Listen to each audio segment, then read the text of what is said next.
අයිබෝවන් දදරණි අඩුවේ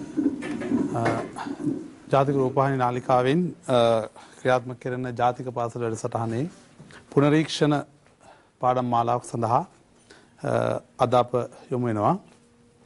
මම හිතන්නේ උසස් පෙළ විභාග ප්‍රශ්න පත්‍රයේ ගණකාධිකරණ පේපර් එකේ ඉතා වැදගත්ම මාතෘකාවක් කීපයක් තියෙනවා. නමුත් අලුත් විෂය නිර්දේශය යටතේ අපිට පළවෙනි ප්‍රශ්න පත්‍රය සහ දෙවෙනි ප්‍රශ්න පත්‍රය කියලා ප්‍රශ්න පත්‍ර දෙකක් ලැබෙනවා. ඒ පළවෙනි ප්‍රශ්න පත්‍රයේ බහුවර්ණ ප්‍රශ්න 50කින් සමන්විත වෙනවා. අප අද අවධානය යොමු කරන්නේ ඒ පළවෙනි ප්‍රශ්න පත්‍රයේ ප්‍රශ්න කීපයක් බහුවර්ණ ප්‍රශ්න කීපයකට පිළිතුරු සපයන ආකාරය පිළිබඳව හඳුනා ගන්න. ඒ නිසා න්‍යායික කරුණු කොතෙක් දුරට ඔබ ළඟ තිබුණා වුණත් විනාඩි දෙකක් වැනි කාලයකදී බහුවර්ණ ප්‍රශ්නයකට පිළිතුරු සැපයීම මම හිතනවා ඉතාමත් සංකීර්ණ ක්‍රියාවලියක්. ඒ නිසා ඔබගේ විෂය දැනුම ඒ විනාඩි දෙකක් ඇතුළත ඒ බහුවර්ණ ප්‍රශ්නයකට පිළිතුරු සැපයීම සඳහා ගොනු කිරීම මම හිතන්නේ හොඳට අත්දැකීම් සහිතව කළ යුතු දෙයක් නිසා ඒකට පෙර සූදානම අතිශයින් වැදගත්. ඒ කාර්ය සාර්ථක කිරීම සඳහා අපි උත්සාහ කරනවා උත්සාහයක් දරනවා. ඒ බහුවර්ණ ප්‍රශ්න කීපයකදී ඔබට කොහොමද මේ කාල වේලාවේ කාලය කළමනාකරණය කරලා කොහොමද මේ ප්‍රශ්න පත්‍රයට යම්කිසි උදව්වක් ලබා දෙන්නේ කොහොමද කියන එක. හරි. අපි බලමු. තව දෙයක් කියන්න ඕනේ. බහුවර්ණ ප්‍රශ්න පත්‍රය ලැබෙනකොට ඒ බහුවර්ණ ප්‍රශ්න පත්‍රයේදී පළවෙනි ප්‍රශ්න කියන්නේ මාතෘකා කියන්නේ විෂය නිර්දේශයේ තියෙන පළවෙනි පාඩම් පළවෙනි විදිහට දෙවෙනි පාඩම දෙවෙනි ප්‍රශ්න විදිහට ආකාරයට ලැබීමක් සිද්ධ වෙන්නේ නැහැ.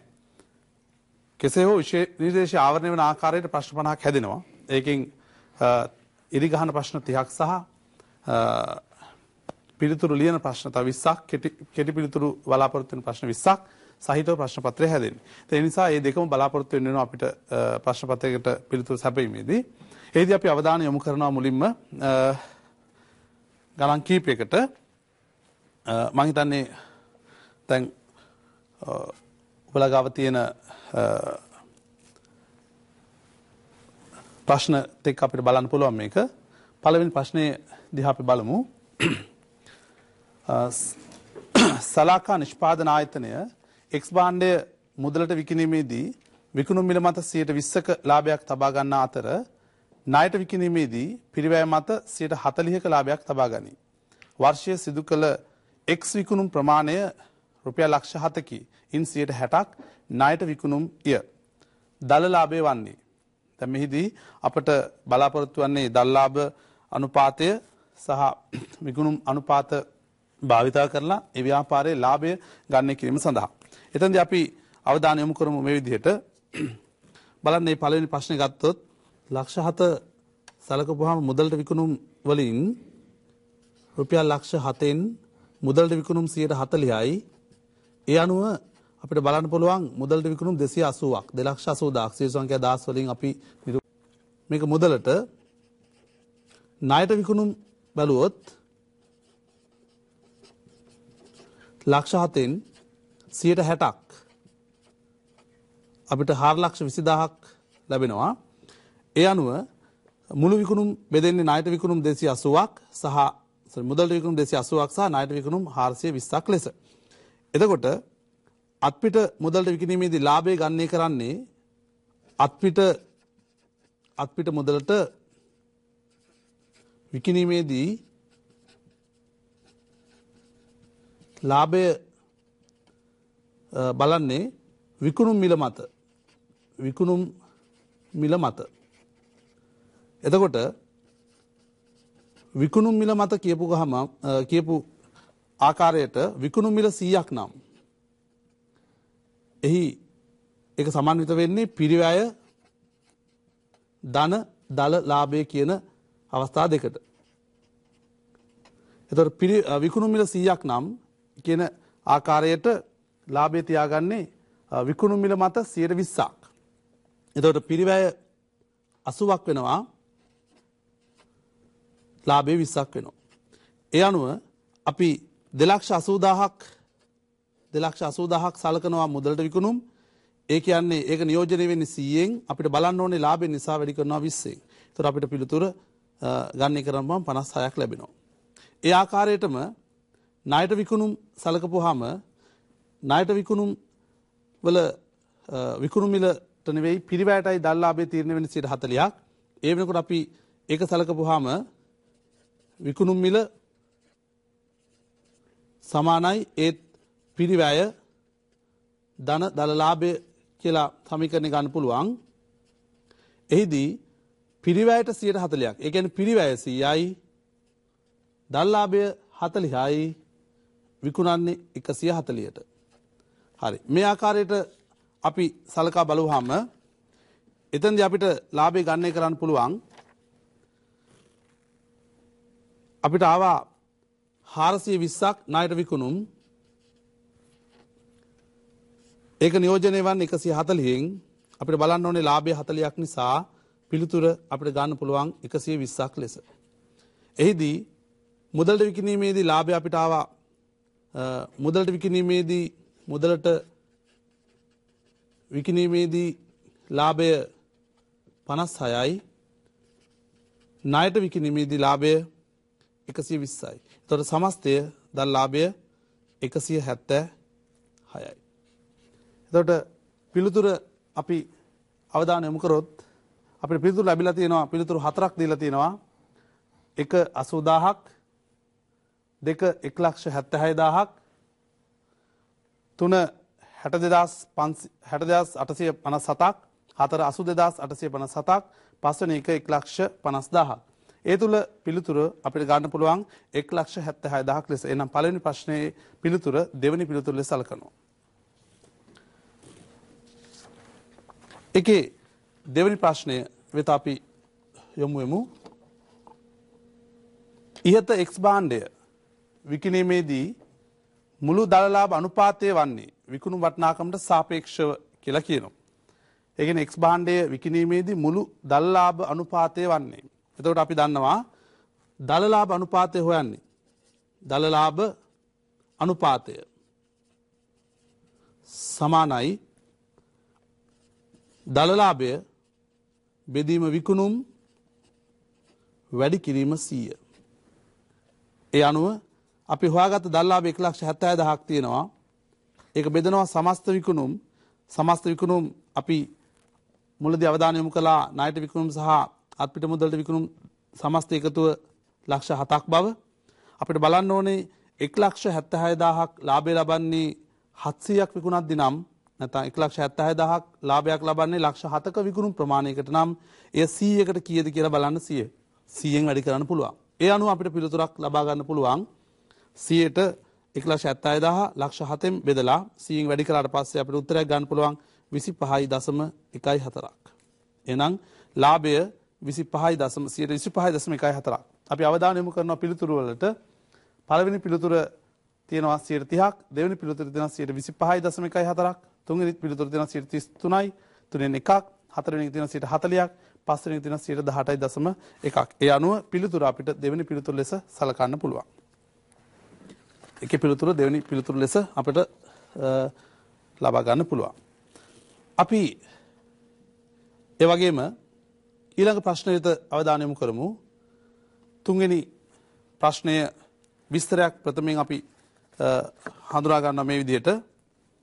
පෙරේරා ඇන්ඩ් සන් සමාගමේ නැත්නම් ආයතනයේ කිසියම් වර්ෂයකට අදාළ පහත තොරතුරු සපයා තියෙනවා. 2011 එක භාණ්ඩ තොගය 20000ක්, 2011 1231ට තොගය 15000ක්, තොග හානි 2000ක්, ආපසු යැවුම් 3000ක්, විකුණුම් ලක්ෂ 3ක්, ගෙන ඒමේ කුලී 4000ක් කියලා සම්බන්ධ වෙලා තියෙනවා. එතන දලලාභ අනුපාතය විකුණුම් මිල මත දලලාභ අනුපාතය විකුණුම් මිල මත 25ක් කියලා සඳහන් වෙලා තියෙනවා. ඒකේ පිළිතුරු බලා අපෙන් අහන ප්‍රශ්නයක් වර්ෂය තුල සිදු කළ ගැනුම් ප්‍රමාණය වන්නේ. වර්ෂය තුල සිදු කළ ගැනුම් ප්‍රමාණය වන්නේ. හරි. මෙවැනි අවස්ථාවකදී ගැනුම් ප්‍රමාණය හොයන්න වෙළඳ ගිණුමක තොරතුරු ආශ්‍රයෙන් තොරතුරු ඉදිරිපත් වෙලා තියෙනවා. ඒ අවස්ථාවේදී නොදුන් සංඛ්‍යාව තමයි ගැනුම් කියන්නේ. ඒතර ගැනුම් හැවීමේ ආකාරයක් තමයි අපි මෙතනදී බලාපොරොත්තු වෙන්නේ. එහිදී සාමාන්‍යයෙන් අපි වෙළඳ ගිණුමක් පුතේ දුවේ විනාඩි 2කින් හදන්න බෑ. සාමාන්‍යයෙන් අපි දෙවෙනි ප්‍රශ්න පත්‍රයේ වෙළඳ ගිණුමක් හැදෙනකොට විනාඩි අඩුම ගානේ 5ක් 6ක ප්‍රමාණයක් ගත වෙනවා.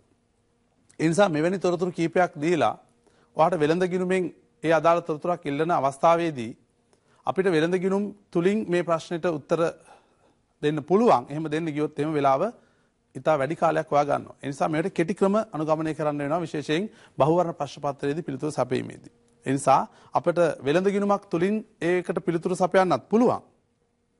පැහැදිලිද? වෙළඳ ගිණුමක් හදලා ඒ කියන්නේ යට ඉඳලා උඩට හදාන එනකොට අපිට ගැණුම් හොයාගන්න පුළුවන්. හැබැයි අපි එතෙන්දී ගොඩාක් වෙහෙසටපත් වෙනවා. හේතුව වෙළඳ ගිණුමක් සම්පූර්ණයෙන්ම පිළිවෙල කරන්න අවශ්‍ය වෙන නිසා. පැහැදිලිද? ඒ නිසා මෙවැනි අවස්ථාවකදී අපි ඉතා කෙටි ක්‍රම අපට භාවිතා කරන්න වෙනවා. හේතුව විභාගයේදී හදන ක්‍රමයට නෙමෙයි, විශේෂයෙන් බහුවර්ණ ප්‍රශ්න පත්‍රයේදී හදන ක්‍රමයට නෙමෙයි පිළිතුරට ලකුණු ලැබෙන්නේ. ඒ නිසා අපි එතෙන්දී අවධානය යොමු කරනවා. කොහොමනත් අපි ඉස්සලා බලන්න ඕනේ අපිට කියලා තියෙනවා දල්ලාභය තියෙන්නේ විකුණුම් මිල මත 25ක් කියලා. එහෙනම් අපි මේ අවස්ථාවේදී හඳුනා ගන්නවා අපිට දීලා තියෙන එකම නිර්ණායකයේ විකුණුම් විශේෂයෙන් අපිට හඳුනා ගන්න පුළුවන් මෙතනදී. ඒතර විකුණුම් වලින් අපිට කියනවා දල්ලාභය 25ක් කියලා. එහෙමනම් විකුණුම් අපි දන්නවා ලක්ෂ 3ක් කියලා.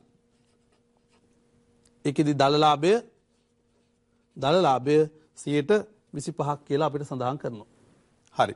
එහෙනම් මෙහිදී අපි බලමු අපිට කරන්න පුළුවන් එකම දේ වෙළඳ ගිණුම අවධානයට යොමු කරමින් විකුණුම් පිරිවැය හොයාගැනීමේ හැකියාවක් තියෙනවා. එහෙමනම් විකුණුම් පිරිවැය හොයන්නේ කොහොමද? අපි ඒක හඳුනාගත යුතු වෙනවා. විකුණුම් මිල මත 25ක ලාභයක් නම් ලක්ෂ 3ක් විකුණුම් ඒ කියන්නේ 100ක් 75ක් බලන්න පුළුවන්. ඒක තමයි පිරිවැය. මේක තමයි ඒ විකුණු බඩුවල පිරිවැය.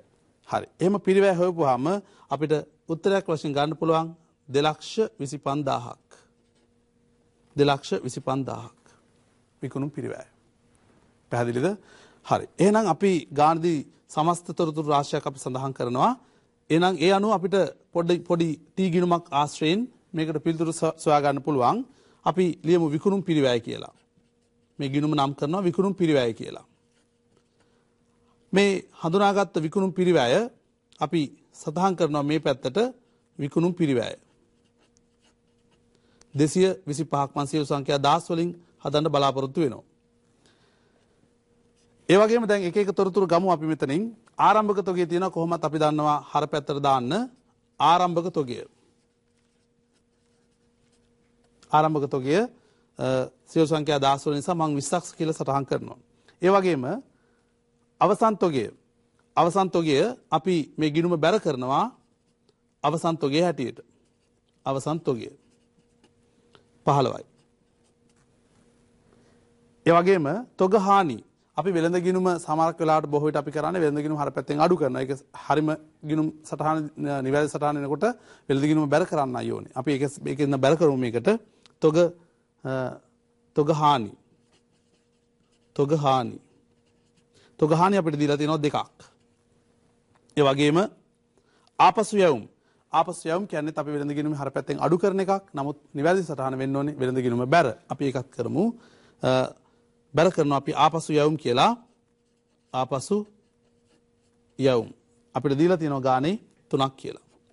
හරි. එතකොට මේ තොරතුරු බලපුවාම තව එකක් අපිට සඳහන් වෙනවා ගෙන ඒමේ කුලී. සාමාන්‍යයෙන් ගෙන ඒමේ කුලී හර අපි එකතු කරන්නේ ගැණුම් වලට. අපි ඒක හර කරමු. ගෙන ඒමේ කුලී. ගෙන ඒමේ කුලී. ඒක අපිට සටහන් වෙනවා 4ක් කියලා.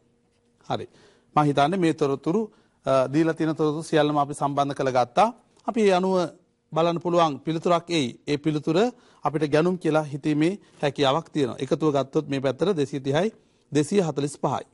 මේ පැත්තට අපි 245 ගත්තොත් වෙනසක් එනවා. අපි මේ වෙනස බලනවා. මෙතන 24යි 24යි කියලා කියන්නේ 221යි. අපිට මේක ගැණුම් කියලා හිතන්න පුළුවන්. මේක තමයි නිවැරදි ගැණුම් ප්‍රමාණය වන්නේ. පැහැදිලිද? ඒ අනුව අපි බලනවා මේ පිළිතුර අපි අපේක්ෂා කරපු අපි නිවැරදිව හදපු පිළිතුර තියෙනවද කියලා. ඒ අනුව අපිට බලන්න පුළුවන් පිළිතුර කොයි වගේ අපිට බලාපොරොත්තු වෙන පිළිතුර ලැබිලා තියෙනවද කියලා. ඔය වර්ෂය තුල සිදු කළ ගැණුම් ප්‍රමාණය වන්නේ 1 2,50,000ක් 2 2,21,000ක් 3 1,50,000ක් 4 2,22,000ක් 5 2,25,000ක්. ඔව් අපි ගණනය කරපු නිවැරදි පිළිතුර ඒකේ තියෙනවා 2,21,000ක් පිළිතුර 2 ලෙස බාරගත හැකියි. පිළිතුර 2 ලෙස බාරගත හැකියි. පැහැදිලිද? ඒ අනුව අපි පිළිතුර ඒ විදිහට සම්බන්ධ කරගන්න පුළුවන්. ඒ නිසා විශේෂයෙන් මතක තියාගන්න ඕනේ මෙවැනි අවස්ථාවකදී මෙහෙම ගානක් ඒ කියන්නේ මේ ආකාරයට ගැටළු විසඳීමේදී අපි විශේෂයෙන් බහුවර්ණ ප්‍රශ්න විසඳීමේදී බොහොම ඍජු ක්‍රම පිළිතුරු ලබා ගැනීම සඳහා අනුගමනය කළ යුතු බව. නමුත් ඔයාලට පුළුවන් මේක වෙළඳ ගිණුමක් තුලින්ම හදලා ප්‍රැක්ටිස් කරලා බලන්න මේ පිළිතුරම ඔයාලට නැවතත් ලැබෙනවද කියන එක. ඒ වගේ බලනකොට අපිට වෙළඳ ගිණුමේ විකුණුම් පිරිවැය ඉඳන් ඉහළට හදාගෙන යනකොට ඒ වෙනස ඒ පැත්තෙන් අපිට ගන්න පුළුවන්. ඒත් මේ පිළිතුරට වෙනසක් නැහැ. නමුත් ඔයාට ඒක Tamanටම පැහැදිලි කරගන්න පුළුවන්. right. එහෙනම් අපි ඒකේ බලන්න අපි එහෙම හොයපු එකේ ප්‍රතිඵලය ඊළඟ පිළිතුරට බලපාලා තියෙනවා. අපි පළවෙනි ප්‍රශ්නේ උත්තර දෙන්න ගත්තත් සමහර ප්‍රශ්න වලදී අපි ඊළඟ ප්‍රශ්නත් උත්තර සපයනවා. බොහෝ විට මේ බහුවර්ණ ප්‍රශ්න පත්‍රයේදී ප්‍රශ්න දෙකක් බොහෝ විට එකම ගානක් සම්බන්ධයෙන් ප්‍රශ්න දෙකක් අහන අවස්ථා තියෙනවා. පැහැදිලිද? උපරිම ආකාරයට ප්‍රශ්න දෙකක් ඇහෙනවා. එක විස්තරයක් දීලා ඒකට උපරිම ආකාරයට ප්‍රශ්න දෙකකට පිළිතුරු සපයන්න ඔයාට එන්න අවස්ථා තියෙනවා. පැහැදිලිද? නමුත් අපි ඒ ගැන අවධානය යොමු නොකර වුණත් අපි හැදුවා ඒ හදපු තුල අපිට හතරවෙනි ප්‍රශ්නේ දිහා බලපුවාම අපිට පේනවා විකුණුම් පිරිවැය වන්නේ. එතකොට මේ වෙනකොට අප මෙතන ගණනය කිරීම වලට අවධානය යොමු කළොත් අපිට පැහැදිලි වෙනවා. බලන්න පිරිවැය හෙව්වේ කොහොමද? ලක්ෂ 3ක් 100න් බෙදලා 75න් වැඩි කළා. ඒ කියන්නේ 2,25,000ක්. පැහැදිලිද? එහෙනම් අප බලාපොරොත්තු වුණු පිළිතුර 2,25,000ක් විය යුතුයි. එහෙම නේද? ඔව්. ඒ අනුව අපිට හතරවෙනි පිළිතුරේ හතරවෙනි ප්‍රශ්නේ විකුණුම් පිරිවැය වන්නේ කියන එකට පිළිතුර 2,25,000ක් ලෙස සාර්ථකව ලබා ගන්න පුළුවන්. පැහැදිලිද? ඒ නිසා ඒ ගිය වෙලාව අපිට ප්‍රශ්න දෙකකට සඳහා පිළිතුරු සපයන්න පුළුවන් වුණා. හරි. ඒ හතරවෙනි ප්‍රශ්නේ ඒ ආකාරයට අවසන් වෙද්දී අපි බලමු තව පස්වෙනි ප්‍රශ්නය දිහා අවධානයෙන්. මම හිතන්නේ අපිට වැදගත්ම ප්‍රශ්නයක් වෙනවා මේ ප්‍රශ්නේ. ව්‍යාපාර ආයතනයක් තම මෝටර රථ පිරිවැය මත 20%ක් බැගින් ෂේ කරනු ලබයි. වර්ෂය තුලදී රුපියල් 25,000ක අලුත්වැඩියා වියදමක් වැරදීමකින් ප්‍රාග්ධනිත කොට ඇත. වර්ෂය තුලදී ලාභ ගිණුමට සිදු කළ යුතු ශුද්ධ ගැළපීම වන්නේ. නැවතත් මම මේ ප්‍රශ්නේ වලට පැහැදිලි කරනවා. ව්‍යාපාර ආයතනයක් තම මෝටර රථ පිරිවැය මත වාර්ෂිකව 20%ක් බැගින් ෂේ කරනු ලබයි. වර්ෂය තුලදී රුපියල් 25,000ක අලුත්වැඩියා වියදමක් වැරදීමකින් ප්‍රාග්ධනිත කොට ඇත. වර්ෂය තුලදී ලාභ ගිණුමට සිදු කළ යුතු ශුද්ධ ගැළපීම. ඔව් මං හිතන්නේ ඒක හදාගෙන යනවා නේද? ඔව් හදාගෙන යන්න බලන්න. එතකොට කොහොමද ඒකෙදි අපිට අත් වශයෙන්ම අපි ඉගෙනගෙන තියෙනවා මූලධර්ම දෝෂනේ නේද? අපි මූලධර්ම දෝෂ ඉගෙනගෙන තියෙනවා. එතකොට මේ මූලධර්ම දෝෂ වර්ධවා සටහන් කරාට පස්සේ අපේ ලාභයට බලපෑමක් ඇති වෙනවා. ඒක අපි දන්නවා. බොහෝ විට අයබාර වියදමක් ප්‍රාග්ධන වියදමක් වශයෙන් සලකා සටහන් කළොත් එහෙම හෝ අයබාර ආදායමක් ප්‍රාග්ධන ආදායමක් ලෙස සලකා සටහන් තිබ්බොත් නේ ඒ නිසා ගිණුම් කරන්නේ ලාභයට තමයි මේවා බලපෑම ඇති කරන්නේ බොහෝ විට.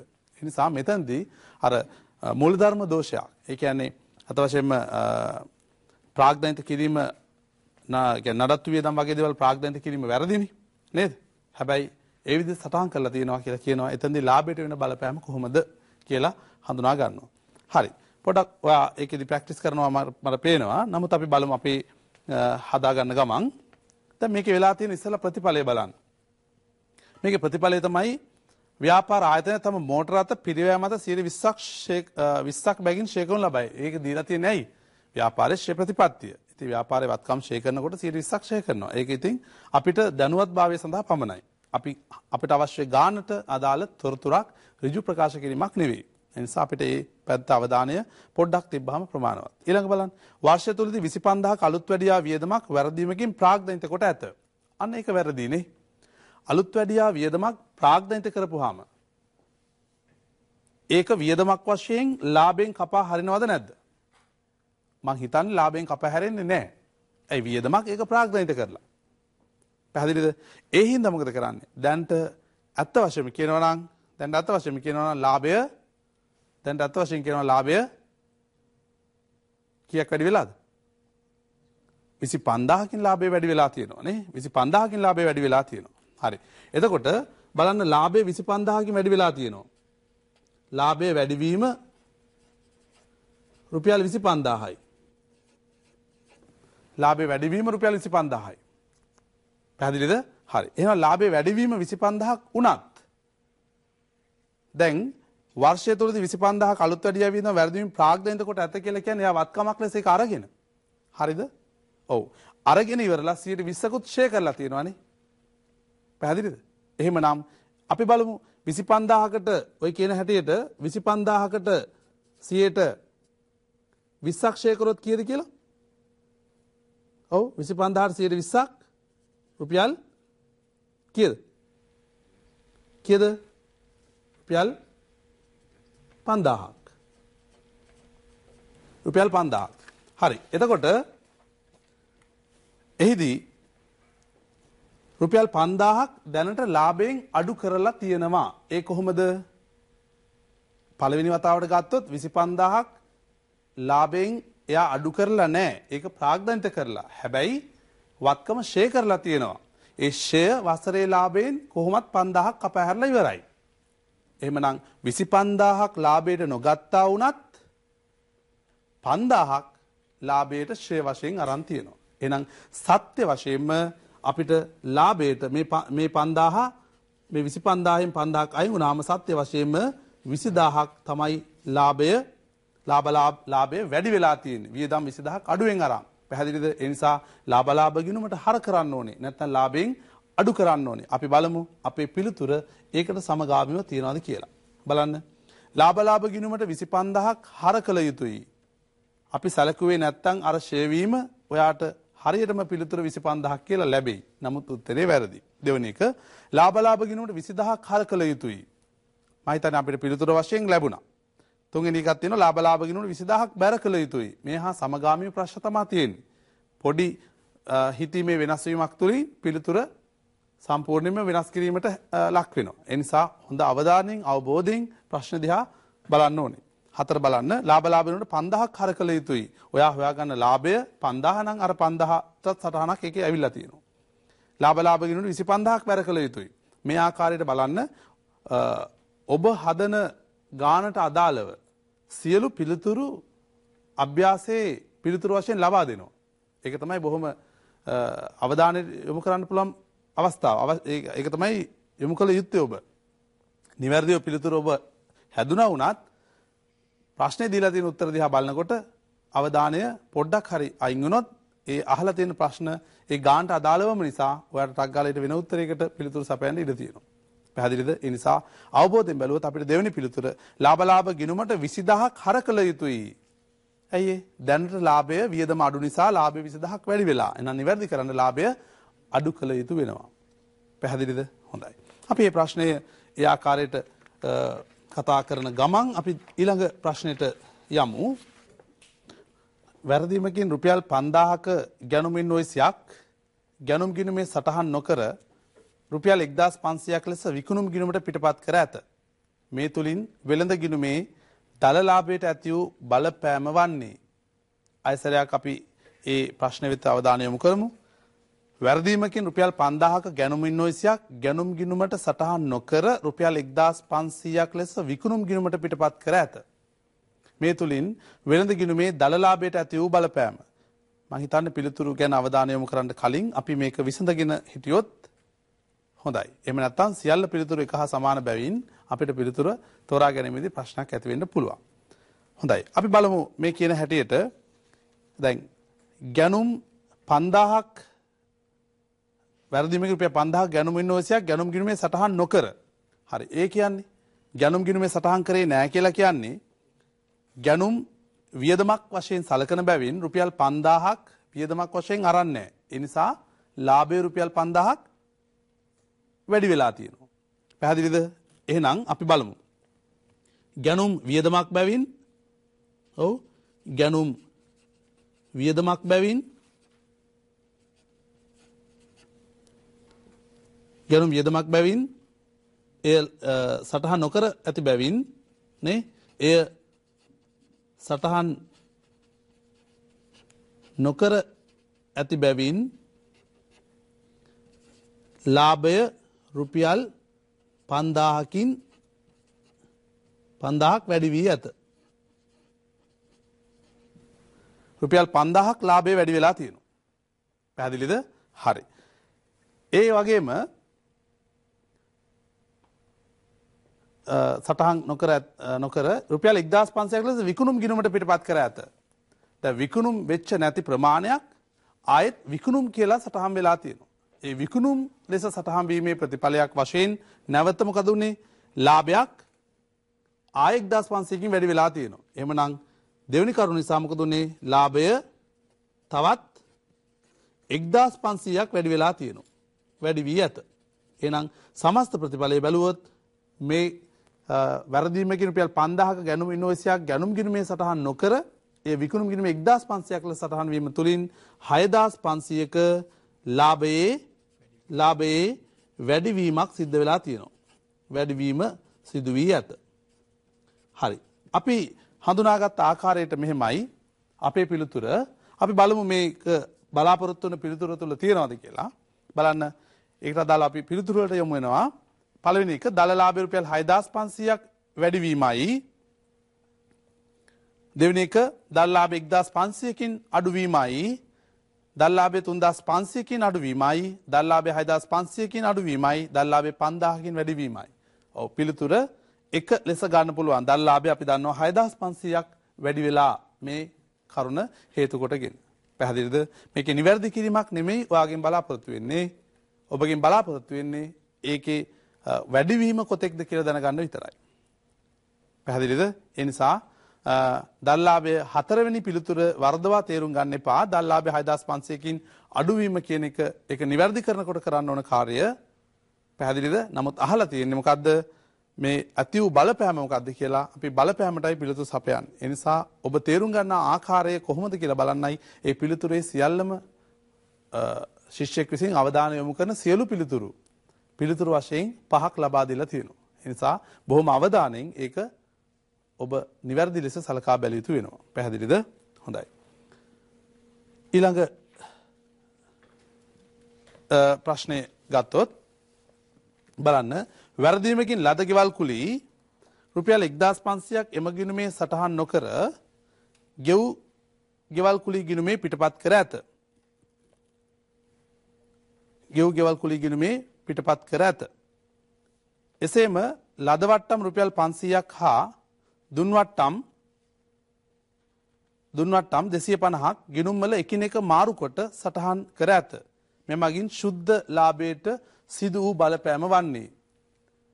බොහෝ විට මෙම ගණන් ටිකක් හිතන්න අවශ්‍ය වෙන්නේ සංකීර්ණයි කෙටි වේලාවකදී ඔබ හිතන්ට අවශ්‍ය වෙන එක ගැන. නමුත් ඔබ ඒ කාලය තුල විනාඩි දෙකක් උපරිම කාලය තුල ඔබට මේකට පිළිතුරු සැපීමට අවශ්‍ය වෙනවා.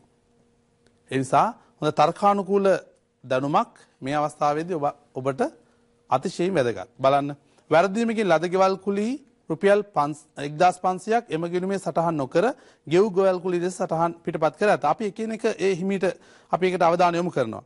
එතකොට ලද ගෙවල් කුලී සටහන් වී නොමැති බැවින් ලාභය මොකද වෙන්නේ? ලාභය වැරදීමකින් ලද ගෙවල් කුලී 1500ක් එම ගිණුමේ සටහන් නොවීම නිසා ලාභය 1500ක් අඩු වෙලා තියෙනවානේ. අපි ඒක සටහන් කරගන්න පුළුවන්.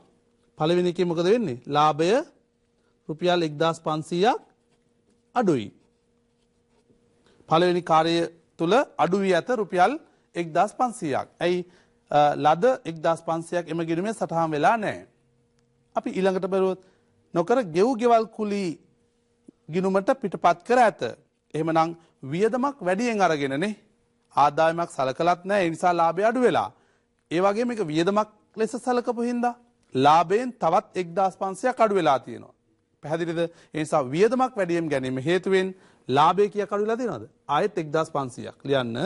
ඒක අපි මෙහෙම සටහන් කරමු. වියදමක් වැඩියෙන් ගැනීම නිසා 1500ක් ලාභය අඩුයි. ලාභය අඩුයි. පැහැදිලිද? හරි. අපි ඊළඟ අවස්ථාව බලමු. එසේම ලද වට්ටම් 500ක් හා දුන්වට්ටම් 250ක් ගිණුම්වල එකිනෙක මාරු කොට සටහන් කරලා තියෙනවා. කොහොමද අපි බලමු. රුපියල් 500ක් දුන්වට්ටම්. රුපියල් 500ක් එසේම ලද වට්ටම් රුපියල් 500ක්. දැන් ලද වට්ටම් සටහන් වෙලා නැහැ ඔය කියන හැටියට. අපි සම්පූර්ණයෙන් බලමුනේ. ලද වට්ටම් කියන්නේ ආදායමක්. ආදායමක් නැති නිසා ලාභය 500ක් අඩුයිනේ. පැහැදිලිද? ඒ නිසා අපි එකත් ලියමු. ලද වට්ටම රුපියල් ලද වට්ටම නොසලකා ඇති බැවින් රුපියල් 500ක් ලාභය අඩුයි. පැහැදිලිද? ලාභය අඩුයි. ඒත් එක්කම බලන්න ලද වට්ටම් 500ක් හා දුන් වට්ටම්. එතකොට ඒක සටහන් කරලා තියෙන්නේ වියදමක් වශයෙන් සලකලා. පැහැදිලිද? වියදමක් වශයෙන් සලකලා. එතකොට වියදමක් වශයෙන් සලකපු නිසා තවත් ලාභයෙන් කීයක් අඩු වෙලාද? ආයෙත් 500ක් අඩු වෙලා. එහෙනම් එය වියදමක් ලෙස සලකා ඇති බැවින් ලාභය 500ක් අඩු වී ඇත. පැහැදිලිද? ලාභය 500ක් අඩු වී ඇත. පැහැදිලි? එහෙමනම් ඔය අවස්ථා 4 ලාභය අඩු වෙන්න බලපාලා තියෙනවා. ඒ වගේම බලන්න දුන් වට්ටම් 250ක් ගිණුම්වල එකිනෙක මාරු කරලා කියන්නේ ඒ දුන් වට්ටම් ලද වට්ටම් ලෙස සටහන් වෙලා. හරි. එහෙමනම් ලද වට්ටම් දුන් වට්ටමක් සලකලා නැහැ. කීයකද? 250ක. ඒ නිසා ලාභය කීයක් වැඩිද? 250ක් වැඩි. ඒ නිසා අපි දන්නවා දුන් වට්ටම නොසලකා ඇති බැවින්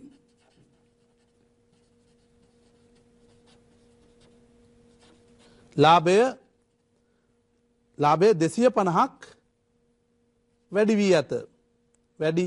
වී ඇත. ලාභය වැඩි වී ඇත.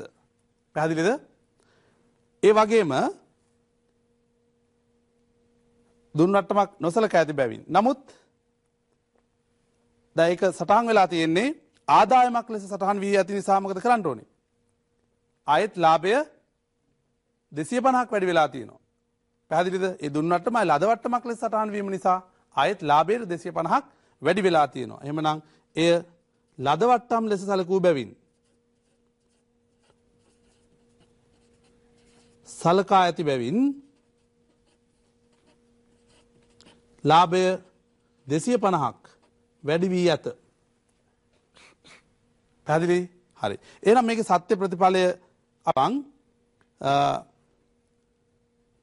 බලන්න 1500 3000යි අඩුවීම් තියෙනවා 4000ක් වැඩිවීම් තියෙනවා 250යි 252ක්. එතකොට පිළිතුර සත්‍ය වශයෙන්ම ලාභයට 3500ක් මොකද කරන්න ඕනේ?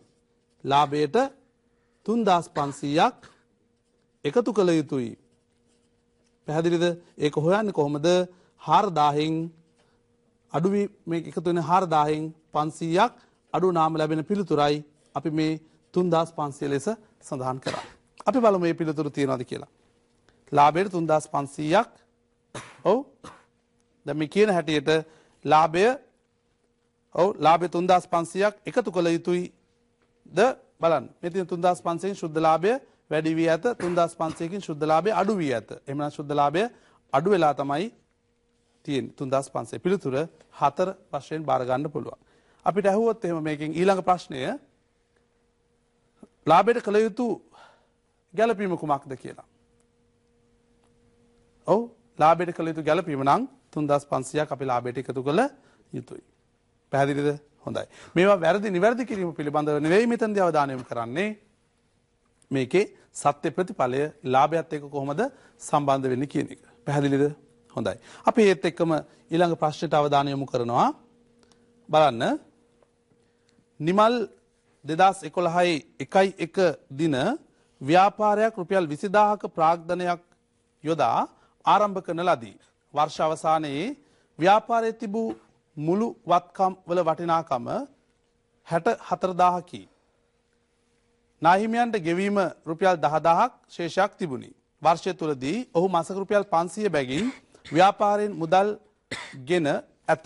රුපියල් 8,000ක මෝටර් බයිසිකලයක් 2011 7 දින ඔහු විසින් නිවසේ තිබූ ව්‍යාපාරයට රැගෙන විත් ඇත. ව්‍යාපාර කටයුතු සඳහා භාවිතා කිරීමට කියලා තියෙනවා.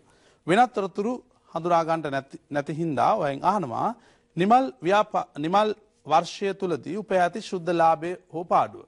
දැන් මෙවැනි අවස්ථාවකදී ඔයාගේ අවධානය යොමු යුතු වන්නේ ලාභය හොයන විකල්ප ක්‍රම පිළිබඳව. සාමාන්‍යයෙන් අපි වෙළඳ හා ලාභ ගිණුමක් තුලින් දල ලාභයේ ශුද්ධ ලාභයේ කියන එක හඳුනා ගන්න උත්සාහ දරුවත් බහුවර්ණ ප්‍රශ්නවලදී එලෙසම ලාභය පිළිබඳ අවධානය යොමු කිරීමේ අවශ්‍යතාවයක් ඇති වෙන්නේ නැහැ. ඒකට ඒ දීලා තියෙන ගැටලුවට අදාළව ගැටලුව හොඳට විමර්ශනාත්මකව පරීක්ෂා කරලා ඊට අදාළව පිළිතුරු සැපීමයි ඔයාගෙන් බලාපොරොත්තු වෙන්නේ. ඒ නිසා ඒ ආකාරයේදී අප අවධානය යොමු කරන්න ඕනේ මේ ප්‍රශ්නේ දකින්න ගමන්.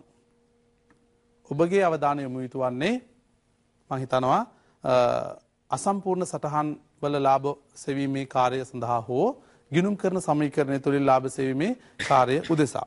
අපි අපගේ අවධානය යොමු වෙනවා මේත් එක්කම ආරම්භක වත්කම් ගැන කියනවා නේ, අවසාන වත්කම් ගැන කියනවා, ගැනිලි ගැන කියනවා, අමතර ප්‍රාග්ධනය පිළිබඳව හඳුන්වා දෙනවා. එහෙනම් මේ කියන්නේ ගිණුම් කරන නැත්නම් ලාභ සමීකරණය තුලින් ලාභය හෙවීමේ අවශ්‍යතාවයක් තියෙන බව. අපි ඒ විදිහට ඒක සඳහන් කරන්න බලමු.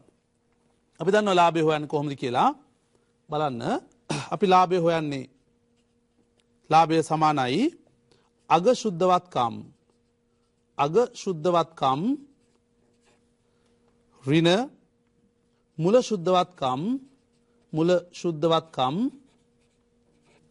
ශුද්ධවත්කම් ධන ගැනිලි ඍණ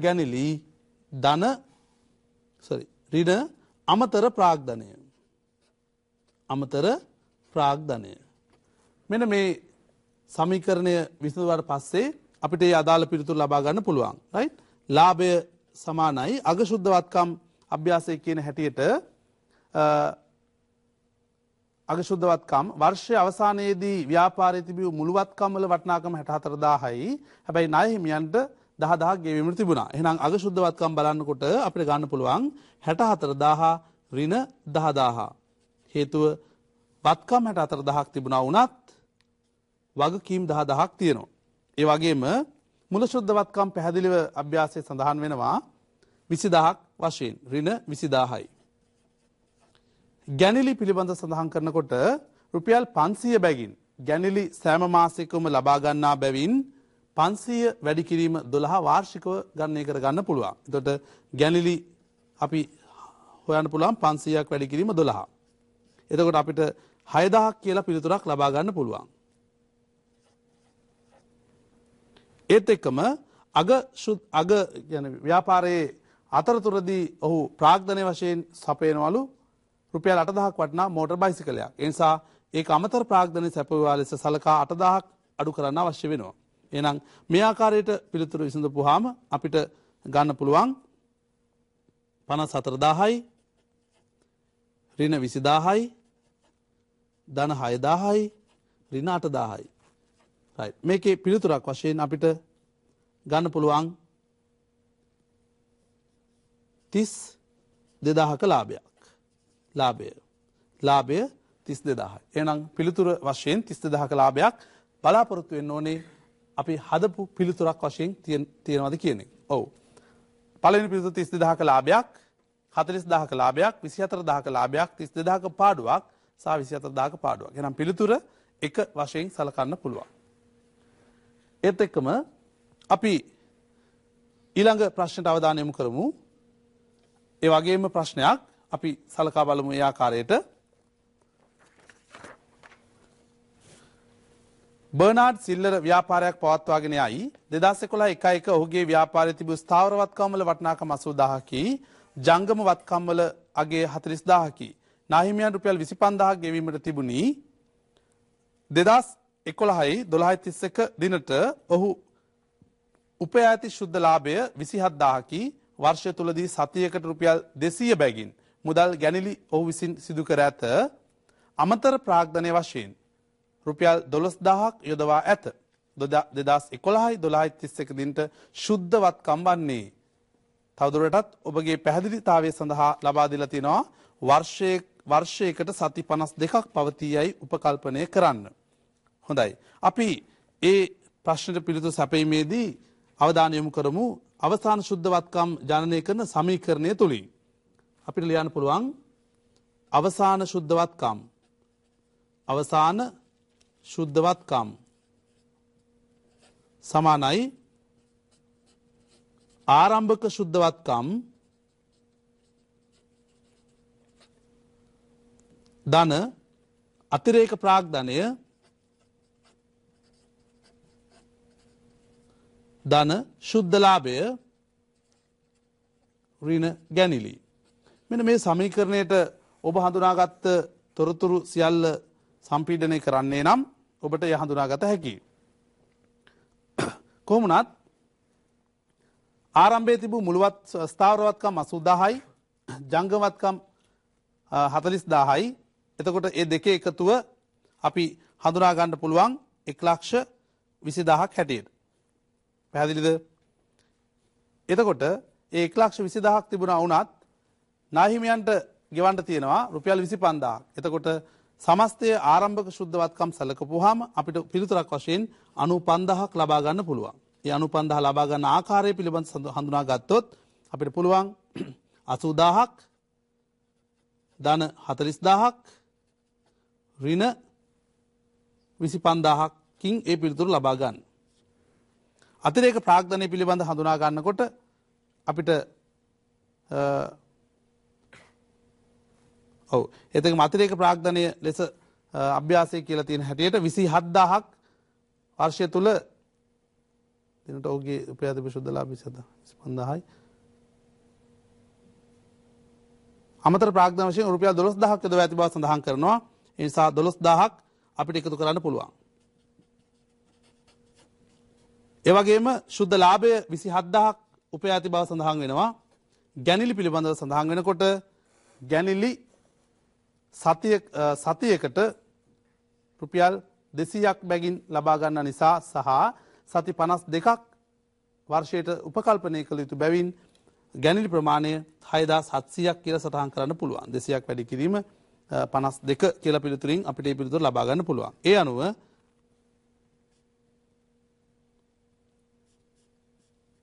එතන පිළිතුර 10,400ක් ගැනිලි සමස්තය. ඒ කියන්නේ මේ පිළිතුර ලබා ගන්න පුළුවන් 52ක් වැඩි කිරීම 200ක් කියන පිළිතුරෙන් වැඩි කිරීම තුලින් ඒ අනුව අපිට සමස්ත අග ශුද්ධවත්කම් වර්ෂ අවසානයේ ශුද්ධවත්කම් ප්‍රමාණය ගන්න පුළුවන් 1,23,600ක් වශයෙන්. අපි ඒ අනුව පිළිතුර බලමු.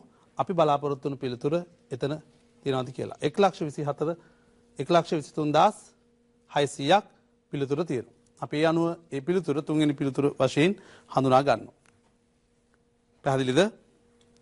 අපට ඊළඟ ප්‍රශ්නයටත් අවධානය යොමු කිරීමේ හැකියාව තියෙනවා. අපි බලමු.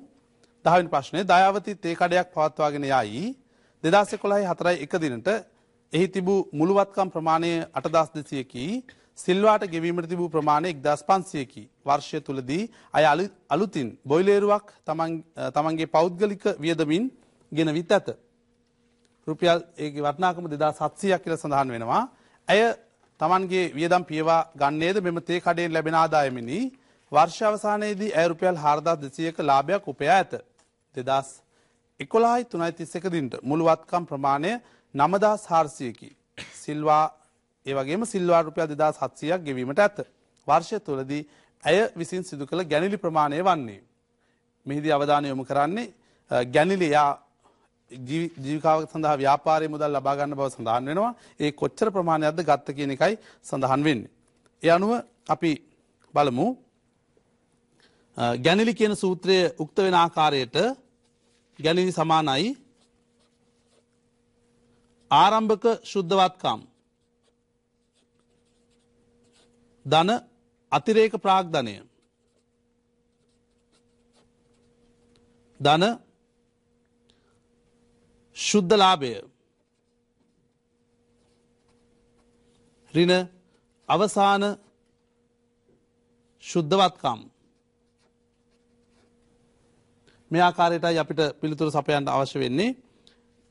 මේ සමීකරණය සම්පූර්ණ කිරීම තුළින් ආරම්භක ශුද්ධ වත්කම් පිළිබඳ සලකපුවාම ඒ ආරම්භක ශුද්ධ වත්කම් අභ්‍යාසයේදී අපිට 6700ක් කියලා හඳුනා ගන්න පුළුවන්. ඒ වගේම අතිරේක ප්‍රාග්ධනය ඔහුගේ බොයිලේරුව ව්‍යාපාරයට දැමීම තුළින් අපිට ඒක නියෝජනය කරන්න පුළුවන් 2700ක් වශයෙන්. ඒ වගේම ව්‍යාපාරයේ ශුද්ධ ලාභය ඔහු උපයූ බවක් කියනවා 4200ක්. ඒ අනුව 4200ක් ලාභයක් ඔහු උපයලා තියෙනවා. ඒ වගේම ආරම්භයේ අවසාන ශුද්ධ වත්කම් බලපුවාම අභ්‍යාසයේදී අපිට සඳහන් වෙනවා 6000 සිල්වාට ගෙවන්න තිබ්බා සමස්තයේ 2700ක් කොහොමද මුළු වත්කම් 9400යි පිළිතුර එනකොට ඒත් 6700යි. ඒ අනුව සමස්ත ගැන්ලි ප්‍රමාණය අපිට හඳුනා ගන්න පුළුවන් 6900ක් වශයෙන්. එහෙනම් ගැන්ලි ප්‍රමාණය 6900යි. ඒ අනුව ඔහුගේ ගැන්ලි ප්‍රමාණය 6900ක් පිළිතුරු පරීක්ෂා කිරීමේදී අපිට පෙනී යනවා පළවෙනි ප්‍රශ්නේ පිළිතුර වශයෙන් 6900ක් තියෙනවා. ඒ අනුව අපේ පිළිතුර ලෙස බාර ගන්න පුළුවන් 6900. අප මේ සමගම ඊළඟ ප්‍රශ්නයට අවධානය යොමු කරනවා. X ආයතනය විකිණීමේ හෝ ආපසුවීමේ පදනම මත භාණ්ඩ විකුණනු ලබයි. X ආයතනයේ භාණ්ඩ ඉන්වොයිස් කරන්නේ පිරිවැය මත 125ක ලාභයක් ලැබෙන පරිදිය. එතකොට X ආයතනය භාණ්ඩ ඉන්වොයිස් කරන්නේ පිරිවැය මත 125ක ලාභයක් ලැබෙන පරිදිය. විකුණුම්කරු ඒ විකුණන්නේ විකුණුම් අගයට තවත් 125ක ලාභයක් එකතු කිරීමෙනි. විකුණුම්කරු තවත් ඒකට 125ක් එකතු කරලා ඒ කියන්නේ සැපයුම් කරුවා එවන භාණ්ඩවල වටිනාකම තවත් 125ක් එකතු කරලා තමයි යා භාණ්ඩ විකුණන බව තමයි සඳහන් වෙන්නේ. වර්ෂ තුනදී විකුණුම්කරු විසින් විකුණන ලද භාණ්ඩවල විකුණුම් වටිනාකම 25000යි. එහෙනම් ඒ භාණ්ඩ විකුණන පුද්ගලයා විකුණලා තියෙන 25000ක වටිනා භාණ්ඩ ප්‍රමාණයක්. ඒ X ආයතන විසින් ඉන්වොයිස් කළ භාණ්ඩවල වටිනාකමින් 40%ක් කියලා කියනවා. පැහැදිලිද? ඒ අනුව අපිට මේ වගේ ප්‍රශ්නකදී අවධානය යොමු කරන්න තියෙන්නේ අපි දන්නා කරුණ පිළිබඳ පළවෙනියට. ඒ අනුව අපිට සංඛ්‍යාත්මකව මෙතන තියෙන 25000ක ප්‍රමාණය විතරයි. ඒ නිසා කොයි ආකාරයට ප්‍රතිශත වශයෙන් ගියා වුණත් පිළිතුරක් ලබා ගන්න බෑ. ඒ නිසා සංඛ්‍යාවක් තියෙන තැනදී තමයි අපිට අපේ පිළිතුර සංවර්ධනය කරගන්න තියෙන එකම තැන. ඒ අනුව අපි විසඳගෙන යනවා මේ ආකාරයට විකුණුම්කරු විකුණන ලද භාණ්ඩවල වටිනාකම අපි බලමු. විකුණුම්කරු විකුණන ලද භාණ්ඩවල වටිනාකම කොහොමනත් වටිනාකම කියලා කියන්නේ මේ විකුණුම්කරු විකුණන ලද භාණ්ඩවල වටිනාකම කියලා කියන්නේ X ආයතනය විසින් යවන ලද X ආයතනය විසින් යවන ලද X ආයතනය විසින් යවන ලද. ඒ අනුව අපිට බලන්න පුළුවන් 25000ක භාණ්ඩ ප්‍රමාණයක් යවනවා. එහිදී ලාභය කොහොමද තියෙන්නේ? ඔව් එම වෙලෙන්දා විකුණන්නේ ඒ අදාළ ලැබිච්ච වටිනාකමට 125ක් එකතු කරගෙන. එහෙමනම් මේ 25000 පෙන්වන්නේ ඒ ලැබිච්ච අගයට තව 25ක් එකතු කරගෙන. එහෙමනම් 125ක්. අපිට බලන්න ඕනේ ඒ යව් භාණ්ඩවල වටිනාකම නම් 100න් අපි වැඩි කරනවා. පැහැදිලිද? එහෙමනම් ඒ අනුව අපිට උත්තරයක් එනවා 20000ක් ගණනය කරාට පස්සේ මේක තමයි විකුණන ලද භාණ්ඩවල වටිනාකම. එහෙම නැත්නම් විකුණන ලද භාණ්ඩවල පිරිවැය. විකුණන ලද භාණ්ඩවල පිරිවැය. විකුණන ලද භාණ්ඩවල පිරිවැය. ඒ පිරිවැය කියලා කියන්නේ X ආයතනයේ යවපු පිරිවැය නෙමෙයි ඒ විකුණුම් කරුවාගේ ගණුම් මිල. පැහැදිලිද? හොඳයි. එතකොට X ආයතනය විසින් ඉන්වොයිස් කළ භාණ්ඩවල වටිනාකම හඳුනා ගන්න පුළුවන්. ඒ අනුව එම නිසා X ආයතනය විසින්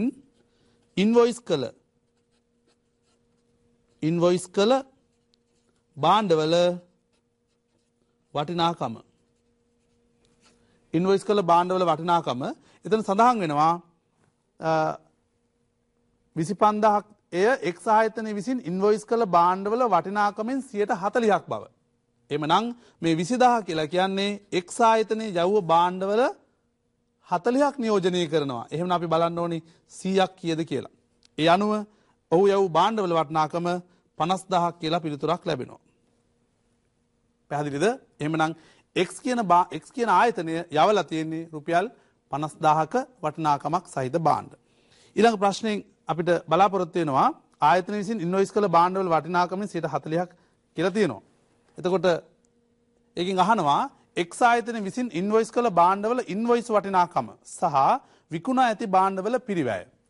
එහෙමනම් මේක අහන X ආයතනයේ පැත්තෙන්මයි. දැන් X ආයතනයේ විසින් යවන ලද භාණ්ඩවල ඉන්වොයිස් අගය අපි හොයලා තියෙනවා. පැහැදිලිද? ඒකේ පිළිතුරු ලෙස සලකපුවාම අපිට දැනට පිළිතුරු දෙකක් නියෝජනය වෙනවා. බලන්න ඊළඟ පිළිතුර සෙව්වේ නැති වුණත් පැහැදිලිද? ඒකට අදාළ අපිට හොයන්න ඕනේ විකුණා ඇති භාණ්ඩවල පිරිවැය. දැන් අපි හෙව්වේ යව්ව භාණ්ඩවල ඉන්වොයිස් අගය. එහෙම පිළිතුරු නියෝජනය වෙන පිළිතුරු දෙකක් තියෙනවා. 2 සහ 4. නමුත් අපේ පිළිතුර ගන්න ඒ ප්‍රමාණවත් මදි. ඒ නිසා අපි තවත් දුරට එහාට සංවර්ධනය කරන්න අවශ්‍ය වෙනවා. එහෙනම් අපි බලමු ඊළඟ අවධියේදී විකුණා ඇති භාණ්ඩවල පිරිවැය. විකුණා ඇති භාණ්ඩවල පිරිවැය. හොඳයි. කොහොමද 20000ක් තමයි විකුණලා තියෙන්නේ නේ අපි යව්වවල. පැහැදිලිද? ඒ 125ක් තියාගෙන විකුණන එක අපිට වැදගත් නෑ. X කියන ආයතනයේ යවලා තියෙන්නේ 20000ට විකුණන්නට. ලාභයක් තියාගෙන. ආරම්භයේ ලාභය කියනවා කීයද? 125ක ලාභයක් තියාගෙන කියලා කියන්නේ. එහෙමනම් මේ X භාණ්ඩය X කියන ව්‍යාපාරය මේ භාණ්ඩය යවලා තියෙන්නේ 100ක් වෙච්ච පිරිවැයට 25කුත් ලාභය එකතු කරලා 125ට. එහෙමනම් බෙදුවා 125යි. අපිට අවශ්‍ය වෙනවා කීයෙන්ද? අපිට බලන්න වෙන්නේ පිරිවැය නම් අපි වැඩි කරනවා කීයෙන්ද? 100ෙන්. ඒ අනුව අපිට වෙනවා උත්තරය අපිට උත්තරයක් එනවා 16000ක් හැටියට.